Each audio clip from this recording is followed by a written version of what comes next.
भोंदू खरात विरोधात ईडीकडून गुन्हा दाखल करण्यात आला। ईडीकडून खरात विरोधात मनी लॉन्ड्रिंगचा गुन्हा दाखल करण्यात आलेला आहे। झी 24 तासच्या बातमीवर शिक्कामोर्तब झालाय। खरातच्या मालमत्तेची कसून चौकशी आता पुढच्या काळात होणार असल्याचं कळतंय। ईडीनं मनी लॉन्ड्रिंगचा गुन्हा म्हणजेच ECIR दाखल केला असून प्राथमिक तपासाला सुरुवात सुद्धा केली आहे। नाशिक पोलिसांकडून ईडीनं अशोक खरात प्रकरणाची सर्व कागदपत्र मागवून घेतल्यानंतर हा गुन्हा दाखल करण्यात आलेला आहे। काय घडलंय पाहूया।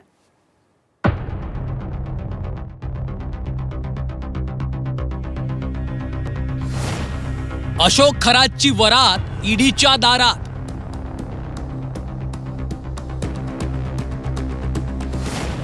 ईडी घेणार खरातच्या काळ्या पैशांचा शोध।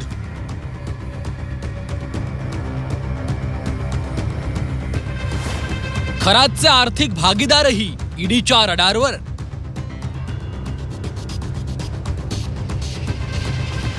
अशोक खरात हा अंकज्योतिषी होता की काळा पैसा गोळा करणारा माफिया, असा प्रश्न सर्वसामान्यांना पडलाय। अशोक खरातचे हवाला मार्फत व्यवहार चालायचे। अशोक खरात हा जमिनी बळकावण्याचंही काम करायचा। अशोक खरातची दुष्कृत्य समोर आल्यानंतर आता खरात भोवतीचा फास आणखी आवळला गेलाय, कारण खरात प्रकरणात आता ईडीची एंट्री झाली आहे। सगळ्यात आधी झी 24 तासनंच अशोक खरातची पुढच्या काळात ईडी चौकशी होऊ शकते असं सांगितलं होतं। मुख्यमंत्री देवेंद्र फडणवीसांनी त्याप्रमाणे ईडी चौकशीची घोषणाही केली आहे। असं आहे की निश्चितपणे याची ईडी चौकशी होणार। त्या संदर्भात ईडीने या गोष्टीचं संज्ञान घेतलेलं आहे। जी काही मला माहिती आहे त्या संदर्भात त्यांनीही याची कारवाई सुरू केलेली आहे। एकदा जमीन त्या ठिकाणी आयडेंटिफाय झाली की नियमानुसार त्यात जे जे करायचं आहे ते आम्ही करू। मुख्यमंत्र्यांनी घोषणा केल्यानंतर अवघ्या काही तासातच अशोक खरात विरोधात ईडीनं गुन्हा दाखल केला।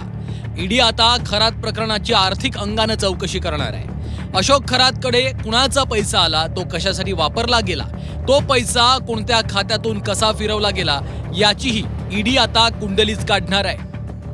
आयकर विभागाकडून पतसंस्थांचं मॅपिंग होत नसल्यानं या संस्थांमध्ये बनावट खाते उघडून काळा पैसा हा पांढरा करण्याचा प्रयत्न करण्यात आला।